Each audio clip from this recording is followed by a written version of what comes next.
Hi everyone, today we will talk about how can you fix that problem you have on your Instagram app. We will just click here on settings, then we come here to settings window like you say, and we will just go down.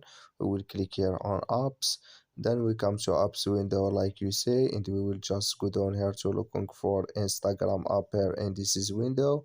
We will click here on Instagram, then we come to app info. This is window here, and we will click here on for stop, then we will click here on OK, and you just click here on storage, then you come to storage window, you click here on clear cache, then you will click here on clear data, and you just turn off your phone and turn on it, and it's going to work with you.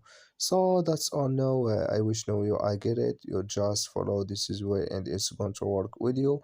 Thank you for your watching. Don't forget to support us by liking, subscribe, and see you in next video. So see you.